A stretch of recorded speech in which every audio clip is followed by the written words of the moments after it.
Okay, so good morning. Today's daf is daf Samech Dalid 64 of Bava Metzia. We are in the middle of discussing the halachot of ribis, of charging interest. And Rav Nachman is going to teach us three related laws. As I said that when I gave our cliffhanger yesterday, we got three laws from Nachman. And so let me share my screen and we will get started with that. So, hold on. Here we go. And here we go. Okay. So we pick up 14 lines from the bottom of Samach Gimel Amabed. It's the second to last set of two dots. Amar of Nachman. Amar of Nachman, Klal de Ribisa. So we have a general rule when it comes to ribis. Kol agar natar le asur. All situations where a person is being paid for waiting, that is forbidden. So basically, if that's how we basically understand that if you give me money and I'm paying you because you have to wait to get your money back, that's going to be ribis. If I am selling you something and I'm delivering it in 3 months and I give you a discount because you're paying upfront right now, that's ribis. If I say that you can pay me $1,000 next year, or you can pay me $900 today, that's ribis. All those situations would be ribis, and many of them would likely even be ribis ketsutza, frankly. So with a biblical prohibition of ribis. Okay, so that's ruling number one. That's a very short one. Here we go, ruling number two. V'amar of Nachman, Haiman diyav zuze lekira'ah. If you give money, if you give a zuz to a kira, a wax merchant, the ka azle dalid, and he's going to give you for the zuz that you're paying. He's going to give you four for each one. Four whatever's, four cakes. And he says to you, hey, I'll give you five. So I'll give you five for every zuz you give me. Isnahu gabe shari. If he has them in his hand, then it's permitted because effectively you've acquired them right now. And so as a result, even though he may deliver them to you later, it's fine. Lisnahu gabe, but if he doesn't have it with him, well then asur, then you're paying in part because he is forcing you to wait, and therefore it's a payment for time, and so as a result, it's going to be prohibited. Well, Pshita, that's obvious. We had in our Mishnah the explicit statement that, in fact, if you don't have the object in your hand when we were talking about the wine in the last case of the Mishnah, again, this would be only ribis, avak ribis. It would be only rabbinically prohibited ribis. But we said specifically in our Mishnah that if you don't have the wine, it's forbidden. So lo tzricha, no, really, we do need it. The islay ashreis b'masa, that in fact we're dealing with a situation where he's ordered the cakes. So the question is what is considered in his possession? What if he has contracts with his own suppliers and that he is expecting it to come any moment? Because Ma'odetema, what might I have thought? Kavan de Isle Ashrai B'mata, because he's got orders with suppliers who are in the same town. Ad Shiyavo B'ni, O Ad She'emsa Mafteach Dummy. That these cases would be comparable to a situation where I say, listen, I want to sell you my computer, but it's locked up in my house and I need to find the key. Or I want to sell you my, whatever, but it's in my son's car. He's driving here right now. Now, in those situations, we say that we allow the delay. So if I were to charge you a discounted price on my computer, we will not impute in those situations and as if it was an interest payment that I'm paying you for the delay. because I effectively have the object right now. If it's in transit. Yes, even if it's in transit, because I own it today. So the point is that the difference between these other situations, until my son comes or until I find the key, those are situations where I actually have possession right now. And of course, I'll note that we have in halacha methods of effectuating a transaction of an object that isn't right now in our presence. You can use a kinyan sudar, also known as chalipin. So as a result, there is the possibility of conveying the object now. And so as a result, Kamash Malan, that what Rav Nachman is teaching us is Kavan de Mechasre Gubayna, because he doesn't have yet, he never had it in his possession. Kaman delays no dummy. It's as if he's not, it's as if it's not there. And so as a result, that is rule number 2. But we learned, I think 2 days ago, that if there is wine, this is in between Rava and Abai, if there's wine somewhere, then it's as if he doesn't have to have it with him. As long as there's wine in the community, he could find it, he could bring it there. That would be acceptable. That is correct. But that was where the seller is getting money and there is a market price. But here, clearly we're either talking about where there isn't a cash market, or that's probably the case where we're talking about here. That that it must not be that there is a cash market, because otherwise you're absolutely right. One would have thought that would be sufficient to avoid the halachot of ribis. Okay, so that I'm that's got to be the answer, but I'll double check. But you're right to raise the question.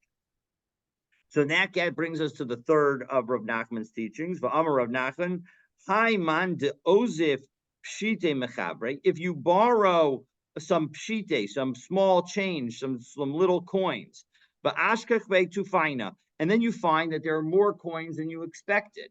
So then, if it's an amount that is likely to indicate a mistake, so then then you have to return it. But the ilav, if it's an amount that is not suggested that it's going to be a mistake, well then matana ba'almahu diyavle. Then in fact it's a gift. And so heiki dami b'chtesha das toa. What's the size of a case that would be a mistake? Amar of Achabre de Rav Yosef, as we turn to Samach Dalad Amar Aleph, to the top of Samach Dalad Amar Aleph, be'isuraisa v'chumshaisa. That when it comes to tens or fives, meaning that if you were to find that you had 5 extra coins or 10 extra coins, and it's a lot of coins, we're talking about like a jar full of small pennies, let's say. Well, then what probably happened is the guy was giving you, $15 of pennies, so that's 1,500 pennies, and he's counting them out 10 by 10 or 5 by 5, and he just miscounted and he gave you an extra 5 or an extra 10. But if in that jar of pennies you were to find 3 extra, well then it doesn't make any sense. How did he get to that number? That's not a likely number, and so as a result, then we could assume that it was intended to be a gift for you. Now, in the pennies example, it's not the greatest example. The better example is if I were to give you $700 bills and then $5.32, right? So if I give you a certain number of $100 bills and then there's a little bit of small change thrown in there, so then most likely that's not a mistake. I just wanted you to have some lunch money. So that's a story. Now, of course, if the person comes back and says, "Hey, that was my son's lunch money, and I had meant to give it to him, and I didn't mean to give it to you," well, then you would have to give it back. Okay, so Is that ribbit? So no, because you ask a great question, because in fact The Rambam understands this rule as applying in both directions. But the Gemara is clear that the Gemara is saying that the ruling is only in one direction. It's when the money goes from the lender to the borrower.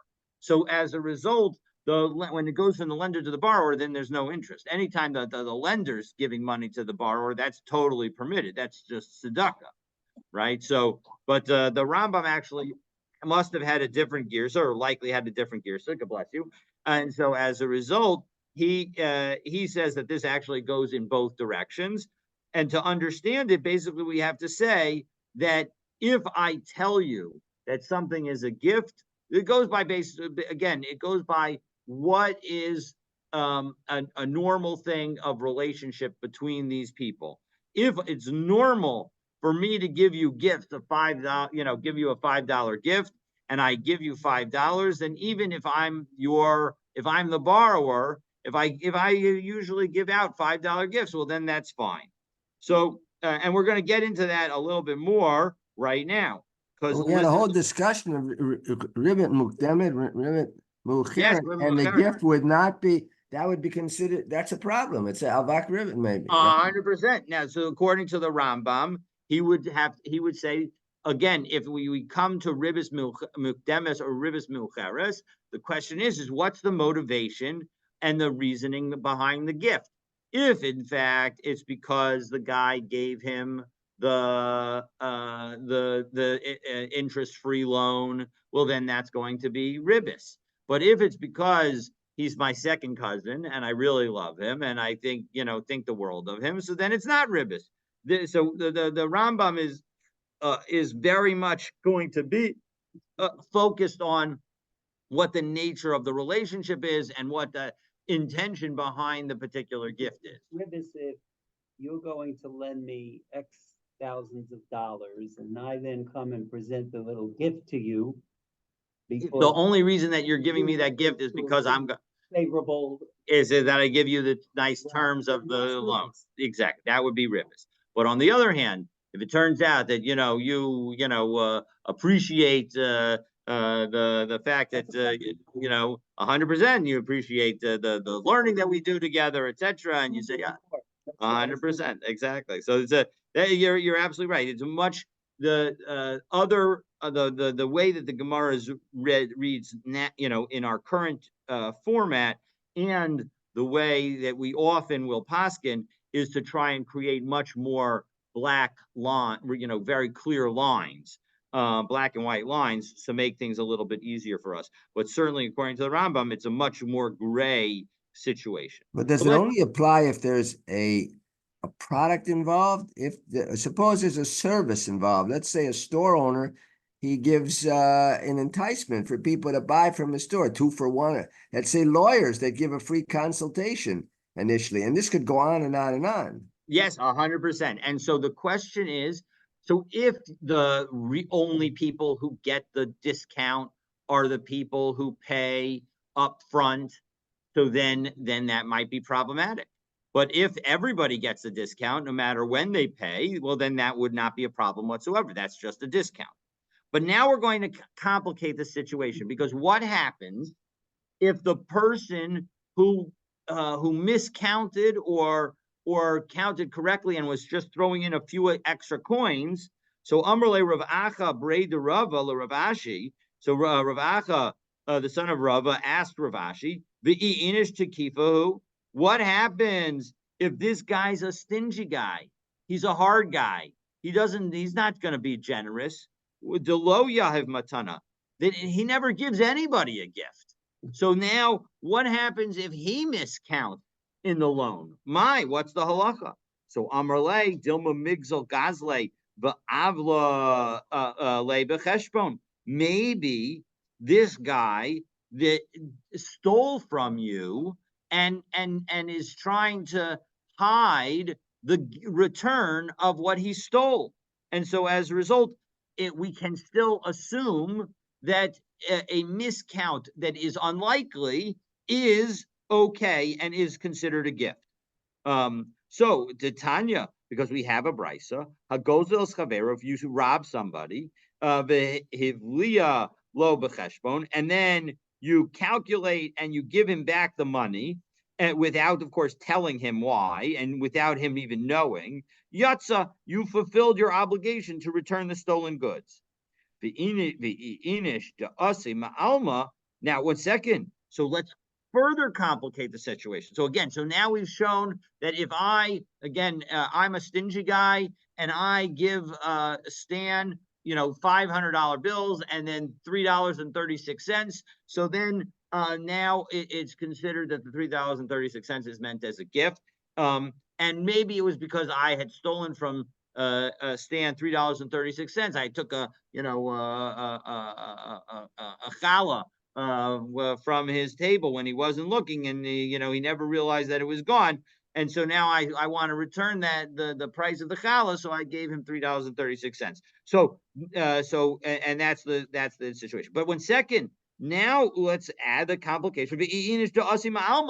What if Stan and I had never had any dealings with each other?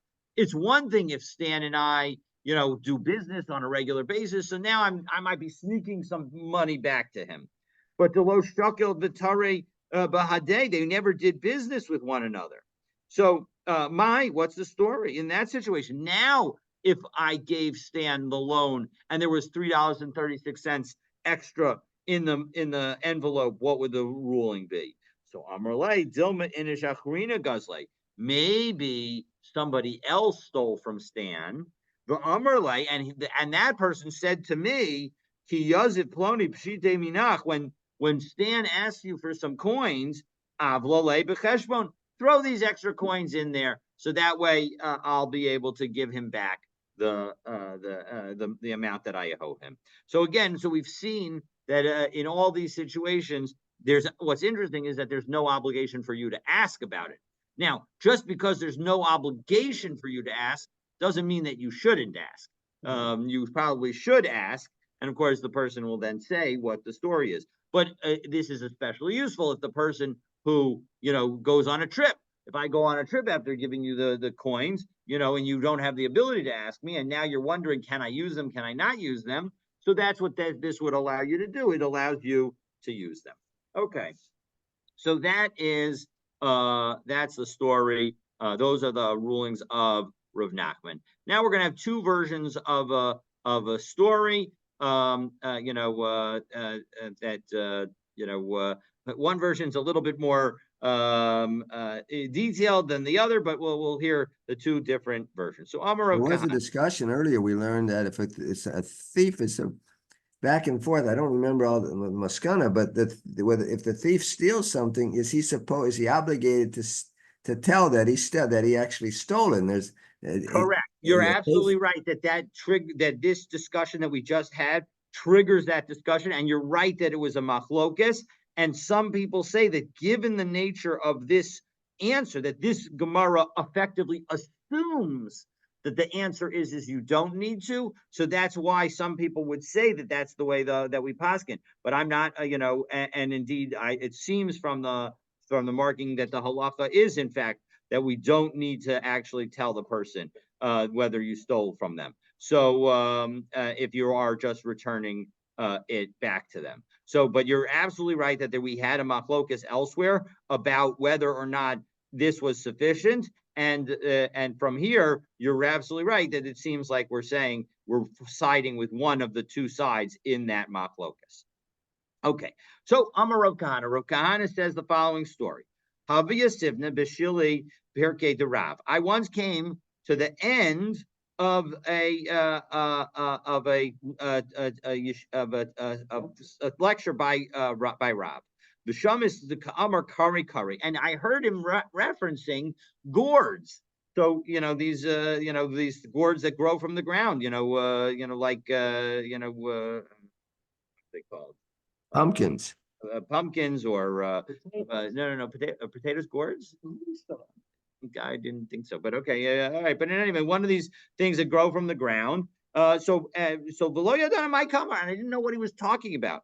So Buster to come Rav, after Rav finished the lecture, Amrilu, I said to the other people who were there, my curry to kamar Rav. What is he talking about? All these gourds. So Amruli, so they explained, Haki kamar Rav. This is what Rav was saying.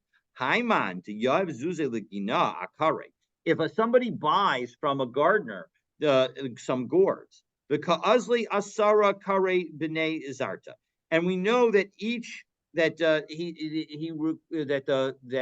a person pays based on the size of the gourd, or the length of the gourd. Squash was the word I was trying to remember. Oh yeah.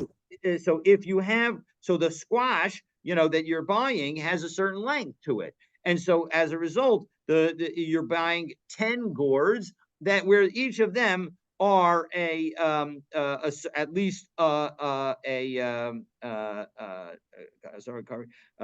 Zarta. Zarta is a half an amma, and so they're all half an amma. So of Amrlite, and so they said. So then, but the gardener actually is offering a good deal. Yahibna lach b'nei garmida.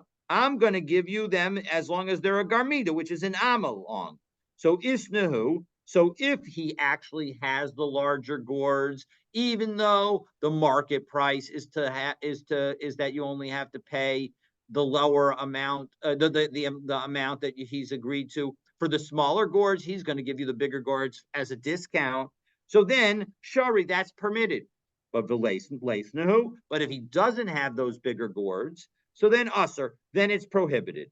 Pshita, isn't that obvious that it's prohibited? After all, he doesn't have the object, and when you don't have the object, it's prohibited if you're going to be delivering them later. So ma'udatema kevin de ravu. Well, in second, the gourds would grow on their own, and so as a result, it's as if he has them already. So shapir dummy, I might have thought that it's good. Kamash Malan, that's why Rav teaches us that it does not work. Come on, and who is Rav like? Well, he's like Kahai Tana. He's like the following Tana in the following brisa. The Tanya haholech v'lechalov esa izav. If somebody goes to milk his goats, ligzos es rechelab, or to shear his sheep, lirdos es kavarto, or to get honey, to go down to the beehives, meaning to get out of the beehives honey. And now somebody finds him.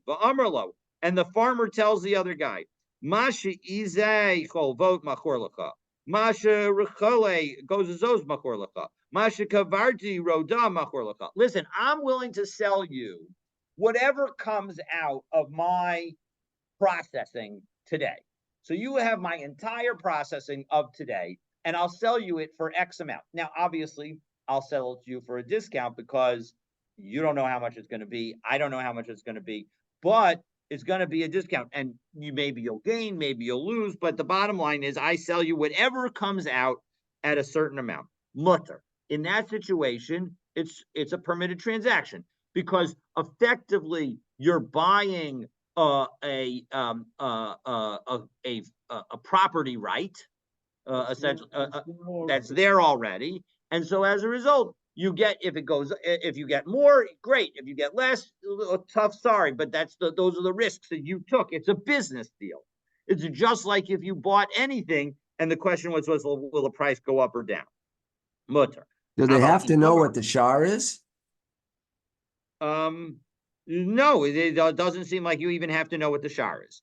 You don't have to know what the market price is. There could be no market price. It could be just a very custom thing. Whatever it is, that's a fair deal because we'll see that basically there's upside risk and downside risk. And we can't a priori tell what the upside risk is relative to the downside risk. And so as a result, we're going to say that that is a fair deal by its very nature.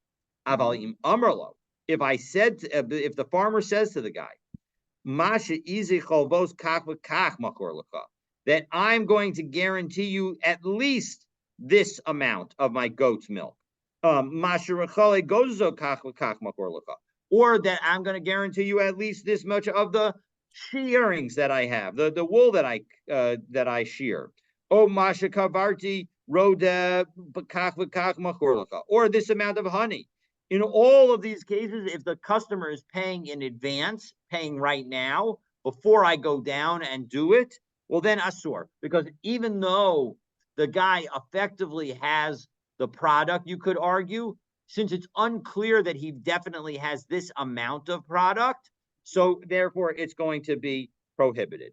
But aval gav, and it's true even though the wool will grow, the milk will expand, the milk won't expand, but the animal will produce more milk, and the honey will be more honey will be produced. So even though more of all of these products will be produced, we're going to say, sorry, you don't get to assume that growth, but rather it's what do you have? Kavan delesnehu bahi shaita asur.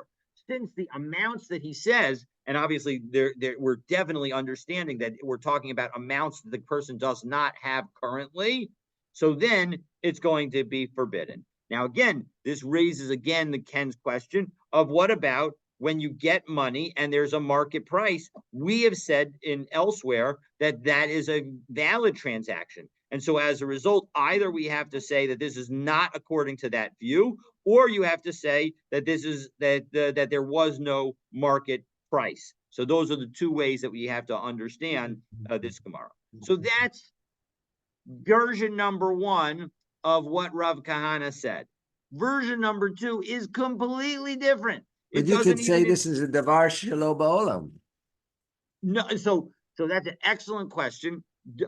It seems like, although it seems like we will say that that does not apply when the item is an expansion like this. So, because you're right, why doesn't the Gemara then say, why is this good in the first place? It's a davar shelo ba'olam, meaning the object doesn't yet exist. And I've been wondering that through this entire discussion. 100%. So it seems like, at least for the purposes of this discussion, either this is all discussion according to the person who says that we don't hold, although I know we paskin a davar shelo ba'olam is not you can't do a conject, or when, and I think this is actually how we paskin, although don't take this to the bank, is that I believe that if in fact something is mimela, then we do allow. So, for example, we will allow you to sell the apples that are going to grow on the tree that already exists right in this current season. But we will not allow you to to effectively sell next year's grain, which doesn't have any existence at all. But you're absolutely right to ask that question, but the Gemara effectively does not deal with that question in this context at all. I am sure that the Rishonim and Achronim deal with it, but I have not had a chance to deal with it. Mark, they could use your help. Okay, so Iga de Amri. So now we had that was all version number one. Now we get to version number two. Iga de Amri Amarava Kavan de Mimela Karavu Shapir Dummy. No, that actually, when it comes to the gourds, when it comes to the squash, actually you can buy it even if the guy doesn't have. Meaning the exact opposite of what Rav Kahana said, what the other students said Rav was saying in the lecture. Rava is saying it's permitted. But Tanya, 1 second, kaf l'kaf aser. So now we cite very briefly the brisa that we just cited before about the milk, wool, and honey. And we said that if the person says that they have a certain amount and he doesn't have it currently, it's considered prohibited. So why in the milk, wool, and honey is it prohibited, while in the gourd we're going to allow it? Asam lav minei. Well, the reason that it's different is that the gourd is growing from itself, meaning if you were to remove the gourd from the earth, it stops growing. That's done. But if you leave the gourd, and there won't be like a new one that will add the additional inches that would exist. It's not like, if you cut it, now all of a sudden, if you left it on, it'll go from a half foot to a full foot. And so now if you cut it, we'll have 0 to a half foot. No, that doesn't work that way, right? But on the other hand, when it comes to the milk, wool, and honey, the cutting of it effectively has little to no effect, or if anything, will stimulate growth when it comes to hair, often the more frequently, at least it certainly seems to me, the more frequently that you cut something, the more it ends up growing. So the point is that it's not the new growth is separate from the current item. And so as a result, when it comes to the milk, wool, and honey, so the shakle lahai, so you can remove it. When it comes to the milk, wool, and honey, you remove the what you have now, and more will come in its place. And as a result, that it's not as if it's growing from this item, so it's not as if it already exists. But hacha mine karabu, from itself it grows. So to kishakle lahai lo ase achrina bedukte. So as a result, when you have that one, so then another's not going to come in its place. Now, if we use that definition, now all of a sudden the brisa that we cited actually works, because in the according to the when it comes to the question of a davar shelo bala olam, because now we're saying that the only things that we're allowed to be contracted for are the things that already exist. And the only case that now that according to Rava that we're dealing with where the item does not yet exist is a gourd where the growth is from itself. So as a result, the caveat on davar shelo bala olam, according to Rava, is just based on if it does the item that is going to be sold, does that item exist even if it might get larger? So just because it might get larger doesn't mean that the item is a davar shelo bala olam. So that could actually be the explanation in part to the whole situation. Okay. But hacha mine karabu. This item itself is the one that grows. The kishakli lahai, and you take that gourd out of the earth. Lo asi achrina bedukte. Another one's not going to come in its place. So that's the story. So we have those two viewpoints, and okay, and by the way, it does seem like we paskin like Rava. Okay, so Amar Abaye. What's the maskana of Rava then? What is he saying? That if the item that is not yet of the same size is the item itself that's going to grow, so then we're going to say that we're considering it as if you have it today, even though it isn't the right size. But if the item is something that is not growing from itself, but is growing separate from what you currently have. So again, milk, hair, and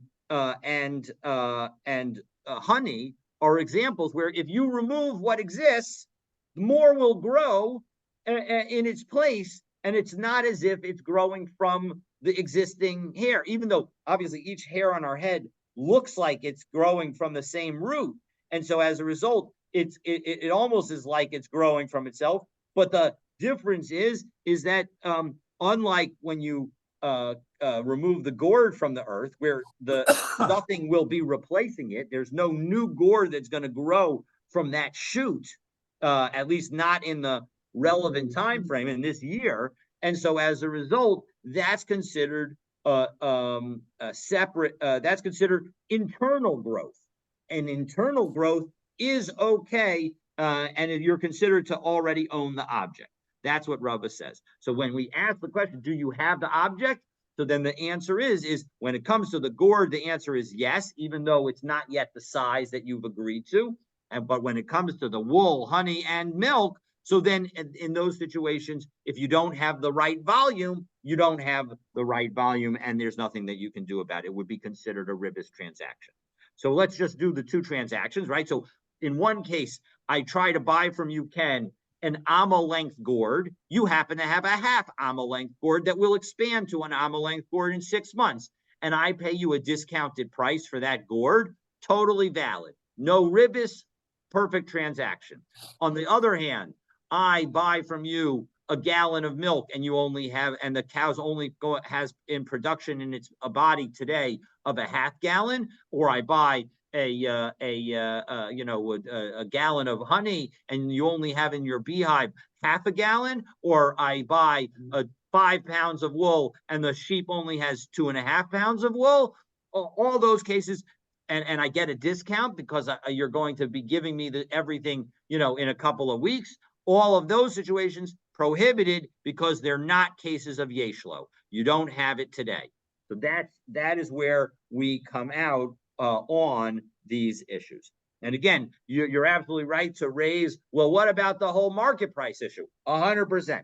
If there's a market price and we're holding according to the view that a market price is sufficient, so then we must be talking in these situations where there isn't a market price, where you don't have the ability to go out and get it. Or we could be talking about a loan situation where I loaned you money months ago, and now you're converting the loan into a sale. And so as a result, since no cash is transferring at that moment, the market price doesn't matter. You have to have the product.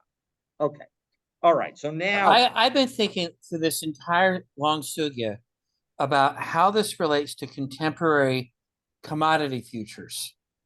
So we've been discussing that over the last few days. So let's postpone that to the end, but Okay. because we'll get more into it. But absolutely, let's come back to it. But the bottom line is that because the commodity futures themselves constitute a current price market, so as a result, a lot of those transactions are going to be permitted because, as Ken has referenced, we've seen over the last few days the fact that if in fact there's a market price that's out there and cash is transferring right now, totally mutter.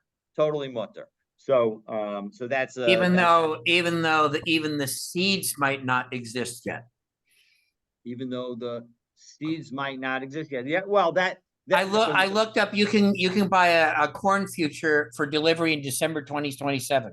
Yes, so that's again the halakas of davar shelo ba'ala olam. I don't want to get into because this is not that sugya, and you're absolutely right to raise it. And so I'm only speaking from the Ribbis perspective. From the Ribbis perspective, the fact that the market already exists for the delivery then suggests that in fact that there's a market price, and so as a result, we've already determined the market price, and so that is of course, it's an interesting question of when we say that there's a market price, does it have to be the current market price? Does it also have to be current delivery? So, I don't want to get into too much of the complications. The one I want to focus on is the forward contract. That's the situation that is most like Ribbis. And we're going to say that a forward contract, if there is a current market price for current supply, then you're going to be okay. All right. Amar Abaye, Shari leila inish lemeimer leila chavrei. A person can say to somebody, Helicha bar zuza. Here's 4 zuz. Achvisa de chamra. Give me I want a barrel of wine. Itakva bir shusach. But listen, until you deliver it, if it spoils, well then it's yours. Iakara o iazila bir shusi. But if it goes up in price or down in price, then that's on me. So that is a very interesting situation because I've eliminated one big negative risk for myself, and I've paid you up front, and yet there is still risk in this transaction for me. It's not a riskless transaction. One of the things that we evaluate in a loan transaction is that for the lender, there's no other than, of course, failure to pay back, which the Gemara effectively ignores. Maybe in part because you have the ability to sell the person himself as a Jewish slave if he runs out of money. But the point is that in that situation, we say that there's no, when they're alone, there's no risk of not getting back what you gave. And so as a result, if you charge interest, you are only getting upside business with no downside risk. And so as a result, that's going to be a problem.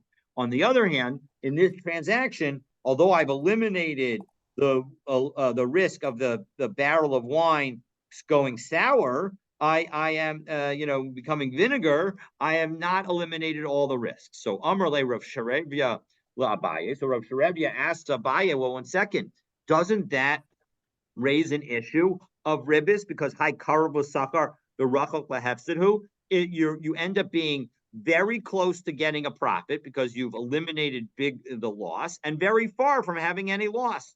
So Amrleh Abaye says back, no, Keved de Makabla Zola, because he has the depreciation of any loss in value due to the price going down. It's considered a fair deal where both loss and gain are possible. We discussed earlier the concept of kesef and the object. The kesef changes hands that he pays for, right? Versus whether the object changes that. When is it a kinyan?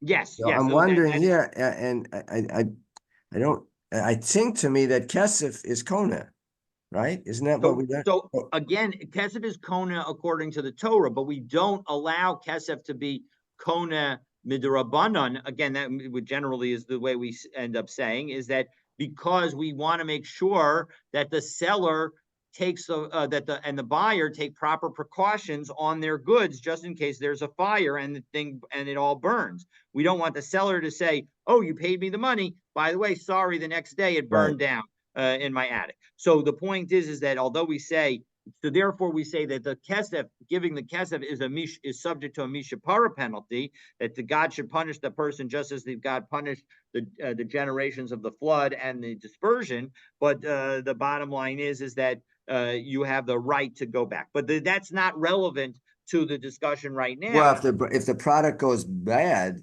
then right, so it's still in the possession of the holder of the product, and that's what we're learning here. Well, remember, you can also understand it as I'm acquiring it now, but it's a conditional sale. Right. A conditional sale is different than a sale where nothing actually transfers. So, but you're right to raise the question, and it could just be that the buyer is making this subject to the mishapara penalty, that he's paid the money, and even though everybody could legally back out, because people don't want to back out because of the mishapara penalty, so then the people are going to go through with it, but it'll be subject to the deal that if it goes bad, that the seller that it's no transaction. All right, but in any event, we get on to the next Mishnah, and the next Mishnah again highlights the fact that ribis doesn't have to take the form of money, because a malbes chavero, if I lend money to somebody, lo yadar b'chatzero chinam, I shouldn't live for free in that person's courtyard.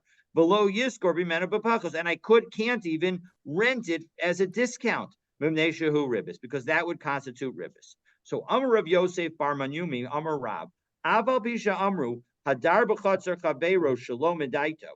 Even though we say elsewhere that if you live in my courtyard without my permission, and I'm not renting out that courtyard, you don't have to pay me for having lived there, because that is a case, as Rashi says, this one benefited and the other one didn't lose. I wasn't renting it out, and so as a result, you have the ability to live there. Now you can't do that lechatchila, but if you did it, it's fine, at least according to some. Hilvo v'dar b'chatzero. But if the same situation, but you lent me money, well then sarach lahalos loskar. Then you have to pay rent. So that because otherwise it'll be constant ribis. So my kamashmalan, what's Rav Nachman telling us? Tanina, we have it in our Mishnah. Hamal be'eskavero lo yadar b'chatzero chinam lo yiskor mimena b'pachos b'mneishahu ribis. He's not telling us anything new. We have that explicit from our Mishnah. No, we don't have it so clear from our Mishnah, because if it was just our Mishnah, Havamina, I might have thought, Hani Mili, that when do we say that you're not allowed to live in my courtyard, or I'm not allowed to, if I'm the lender, I'm not allowed to live in your courtyard. Hani Mili, the Chatzar de Kaimala Agra, maybe that's only when the courtyard is otherwise for rent, and so as a result, I'm causing you to lose money. The Gabra de Avid Lamigar, and maybe it's just only a situation where I would otherwise have to pay rent to somebody else to live in their place. But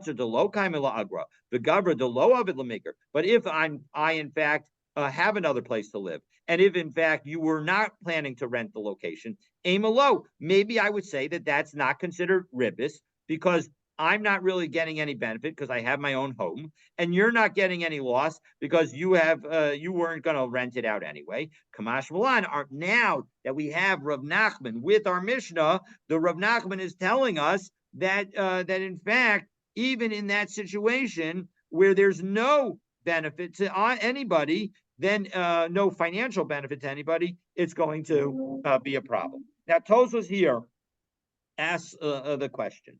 If we take a look, the last Tosfos on the daf, middle of the line, second line, it says, "V'chi asur la'asos lo shum tova sheba'olam."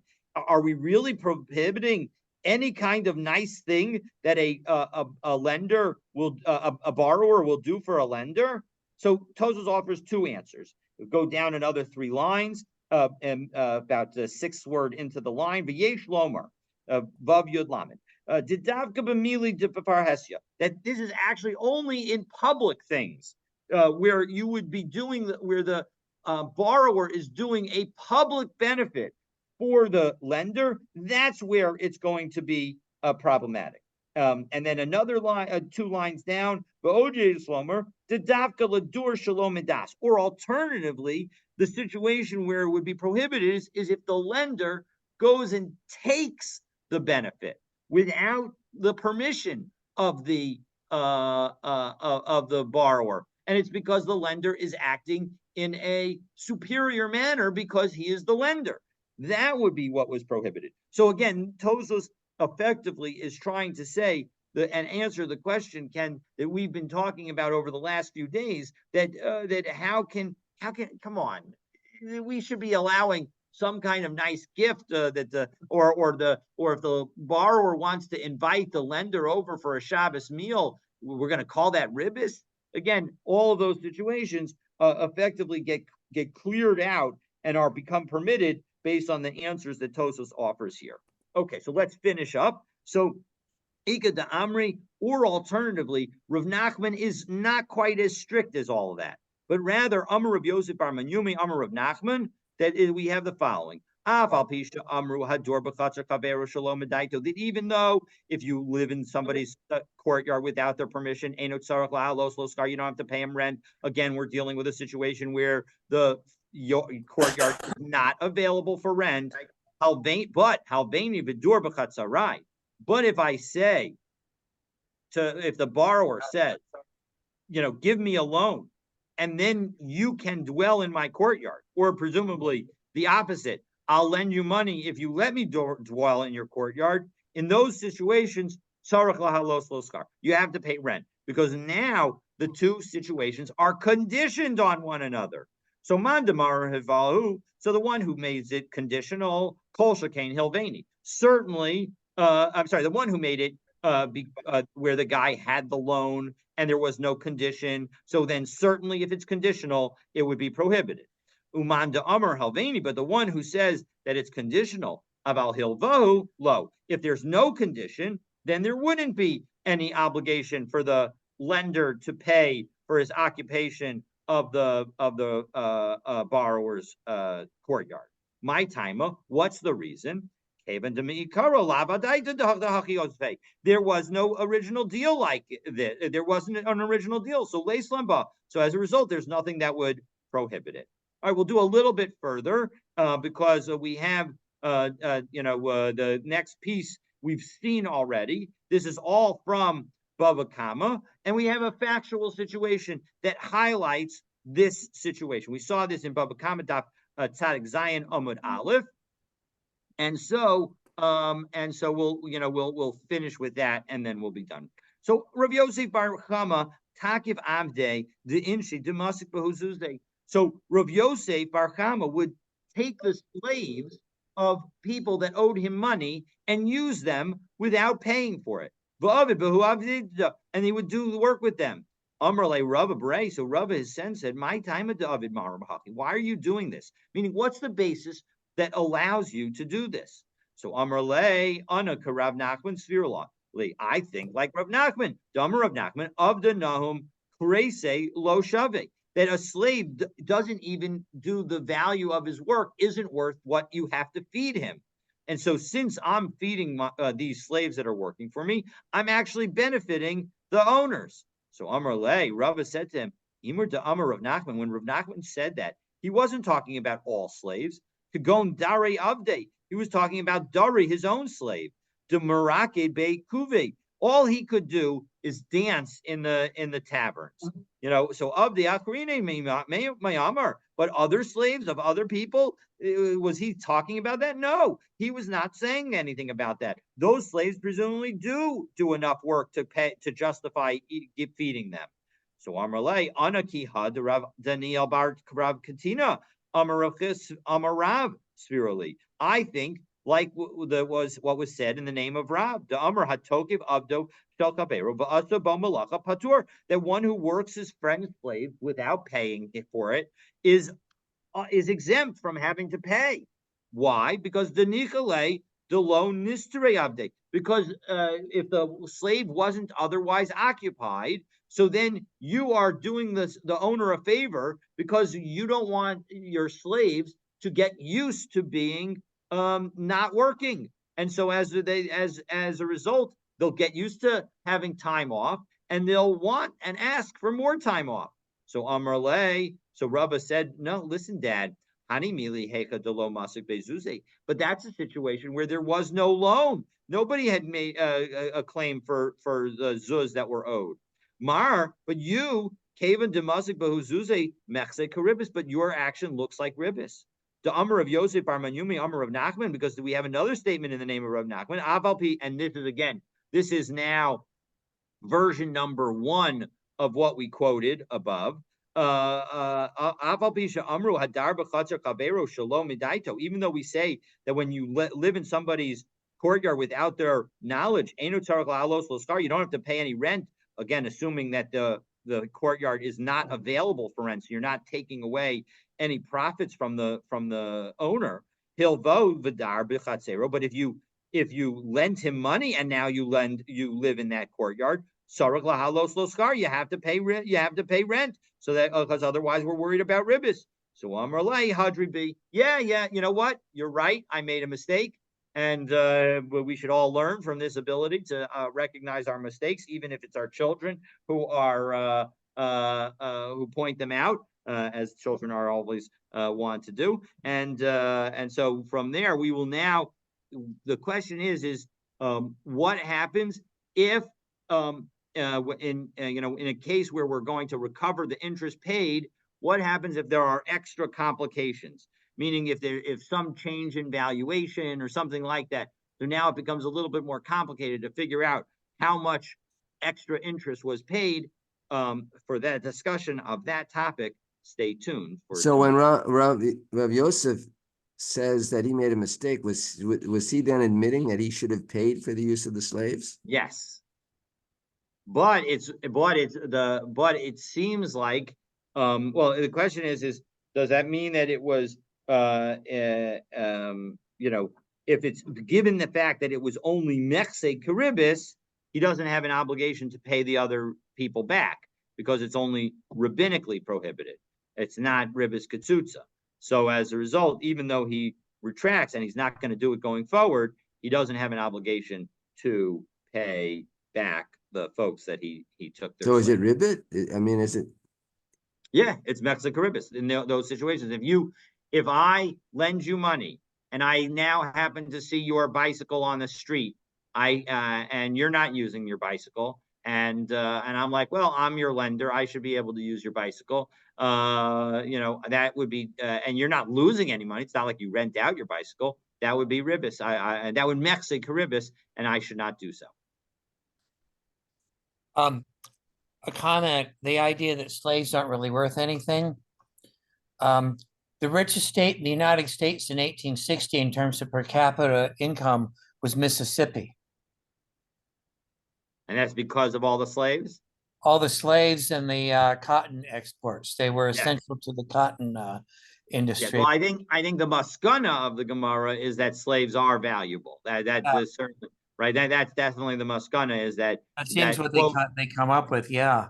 So the economists have actually looked at those. The economic historians actually have researched that in recent years, and they were actually shocked what they found.